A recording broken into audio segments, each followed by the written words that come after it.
We're the catalysts that moved something very important, the liberation of the wall and the reminder to all Jews, there is more than one way to be Jewish in Israel.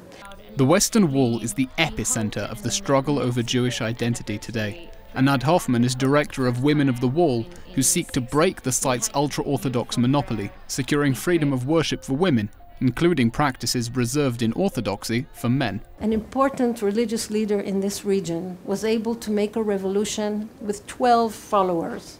Women of the Wall, we are 13 on our board, and we are revolutionizing the Jewish world. Anat and her colleagues have been arrested multiple times at the Wall for reading out loud from a Torah scroll or wearing a talit. I don't think we are actively involved in civil disobedience. We are creatively reinterpreting a very rigid system that needs a kick in the butt. When our legal advisor says, ladies, this is breaking the law, then I don't remember in our 27-year history that we willfully went and broke the law. We were arrested many times, but never charged. Their fight comes alongside another campaign to secure freedom of worship for Jews on the Temple Mount, also involving altercations with the police. Do the Women of the Wall see themselves as sisters in arms with the Temple Mount faithful? We have an argument with our brothers on the holiest site of the Jewish people. We're not involving the neighbors. That's a whole different thing. Right now, both Jewish men and Jewish women are forbidden from praying at the Temple Mount. When men are allowed to pray at the Temple Mount, Jewish men, then we'll argue about women's right. In January, the government approved a historic compromise, the creation of a permanent egalitarian plaza under Robinson's Arch, just south of the traditional Kotel. Some accused Women of the Wall of surrendering to the ultra-Orthodox. We capitulated to a realistic understanding and analysis of Israeli politics, of the time that has passed, and where the Israeli public is willing to go. And I think we reached a historic compromise. Is it the same wall? My holy Geiger counter says yes. Is it the one they're used to? No. It's a little out of the comfort zone, and that's the nature of a compromise. For the sake of peace, it's the rabbi himself that actually recruited the Jewish world to support Women of the Wall.